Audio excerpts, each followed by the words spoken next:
Namaste, Adab, Vadakkam, Kemcho. I Prathabhalla welcome you all to our news channel. And here we are getting a breaking news that there was a war that was fought in DIU.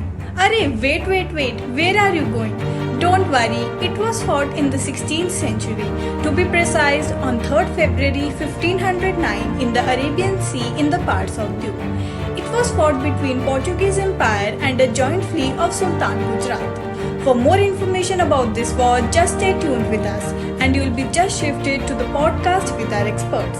The guests here are Kushagra Sharma and Srijan Nath, and our interviews are Amulya Sood and Mansi Guleria. So here we go, hope you all enjoy it.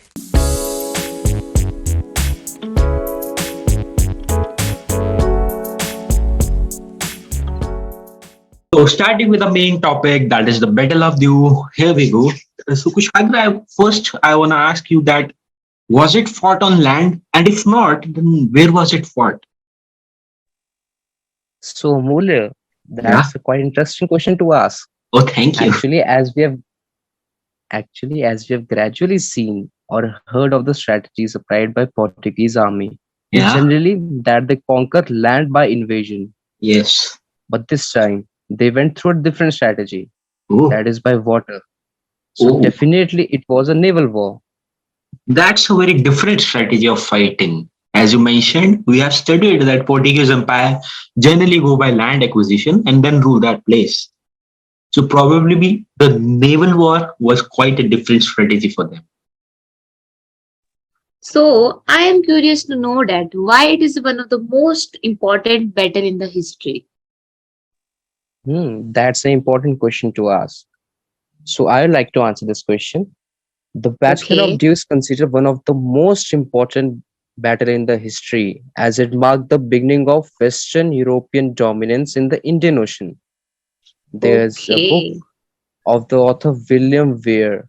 In his book 50 Battles That Changed the World, ranks this battle as the sixth most important battle in the history. Yeah, and I think that's a convenient way, a convenient reason for this to be mentioning as the major war of the world. As you mentioned, that it was marking the dominance of Western Europe over Indian Ocean, and Yeah, I think this war would have probably pushed the British Empire to rule this country as it was being luring for them for the trades and other things also. yeah, Yeah, exactly. Mulya. So before heading, I want to ask you that can you just give a little background story of this war for the listeners who are listening about this war but didn't know anything about the war? Just a brief, but with a little background story also. Yes, Amulya, I would like to answer that question. The Battle of DIU was fought between the Portuguese forces on one side and the combined forces of the Sultanate of Gujarat, the Zamorin of Calicut, the Sultanate of Egypt, with support from the Republic of Venice and the Ottoman Empire on 3rd February 1509. The Portuguese had a decisive victory, and this battle changed the course of global maritime trade, and DIU was ruled by the Portuguese for over 424 years. Oh, I think that's a very right amount of information for the viewers for gaining the background story. What did Malik Ayaz does when he approached the society? Do you guys know? Malikas, Malikas, yeah. He literally was a clever person. Oh, is that So so? I like to give the answer. Yeah, On yeah. 2nd February 1509, the Portuguese sighted DIU from atop the crow's nest. As they approached, Malik Ayaz withdrew from the city, leaving overall command to Hussein. As night fell, the Muslim fleet retreated into the channel, while the viceroy summoned all his captains to decide on the course of action. That was clearly a brutal way of acquiring, and I think it was a barriers for Muslims. Yeah, that same here. So, can you guys give me the main motive for capturing the Dew port? What was the main motive that this port was luring them for the capture? Yes, Amulya. Okay. The purpose of building this fort was to provide protection from the enemies and strengthen the flourishing spice trade of the Portuguese in India. I cannot just say that there was one specific reason for the invasion. There could Okay. be many, like they wanted to expand their rule or maybe other trade purposes. Yeah, I think that it could be a plan of expansion also. And on the same side, this port would have also given them profit as it was at in today's time also it's a very profitable port in terms of export and import also. So yeah, it must be their plan for profit, for expansion. It can be many other reasons also. Yeah, Mulder. Do you guys know how many Portuguese forces were to be divided?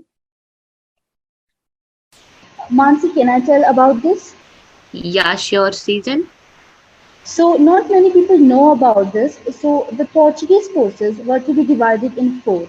One group to board the Mamluk carracks after a preliminary Okay. bombardment, another to attack the stationary Mamluk galleys from the flank, a bombardment group that would support the rest of the fleet, and the flagship itself, which would not participate in the boarding but would position itself in a convenient position to direct the battle and support it with its firepower. Oh, I think it was a good acquaintance between these forces. Yeah, and at the same time, it was a mind uh, gaining progress also. Like a huge mind play was used to this. So Yeah, there is yeah. one question which would be taking back to the topic, which I forgot to ask you guys, was that there was any other country or sultanate with Gujarat Sultanate, like a supporter with them? Yes, Mulya, of course. Okay. They So, got a huge support. So oh, basically, there were mainly four other supporters okay. rather than a joint fleet of Gujarat Sultanate. So Oh, these four were the Mamluk Burji Sultanate of Egypt, the okay. Zamorin Sultanate of Calicut, which were Okay. being supported by the Republic of Venice and the Ottoman Empire. Oh, so like there was a great power with them. But as you mentioned that there were four other supporters with Gujarat. So can you tell me the reason for their defeat, like any strategy failure or something like that which would be the point of their failure? Yes, this debate was really very ironic to know. Yeah.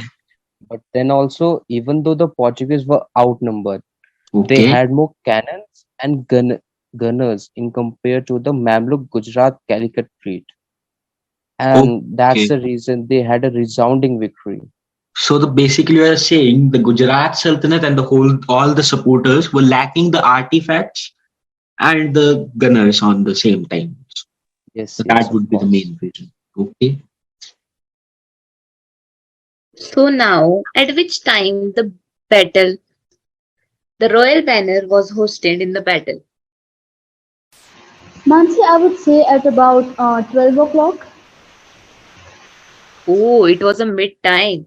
Yeah, and Although the in two during the most winter. powerful warriors are patience and time.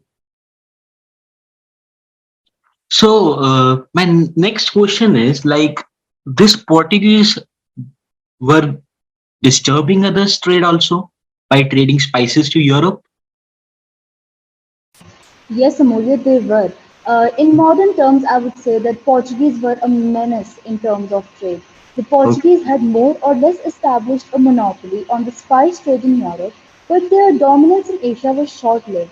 Portuguese intervention was seriously disrupting Muslim trade in the Indian Ocean, threatening Venetian interests as well.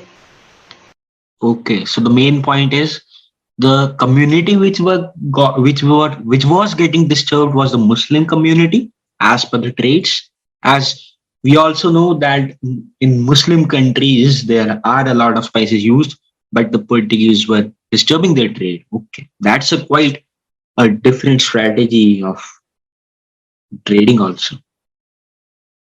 Do you know, Amulya, that Mamluks fought bravely, but at the end they lost? Oh, is that What so? could be the reasons?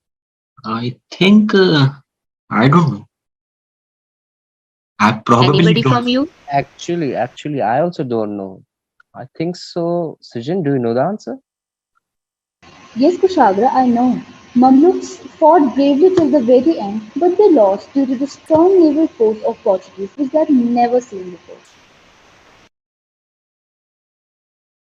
Okay, Okay. so that was the reason. So it was a very interesting and knowledgeable podcast with both of you. And I thank you And that I you think both of you spared your time and came over here. and I Thank think you the so much. viewers also gained some knowledge. And yes, this was signing off here. See you in next video. So thank you. Thank Stay you. And safe stay and be safe. happy. Be happy. Thank you. So, here we have reached to the end of the podcast. I hope you all loved it as it was very informative and enjoying. But there is some surprise for you all. This topic, the do battle, correlates with the chapter of class 12th, the last lesson, which tells us about the results of before and after the war. It highlights many problems that the inhabitants of that area face, like their language is taken away from them, which identifies them. A mixture of culture develops, and many more drastic changes. These same changes were faced by the little Franz, the main character in the story. So, I hope you all love the podcast and stay tuned with us for more interesting and knowledgeable podcasts. Thank you for being with us till the end of the podcast.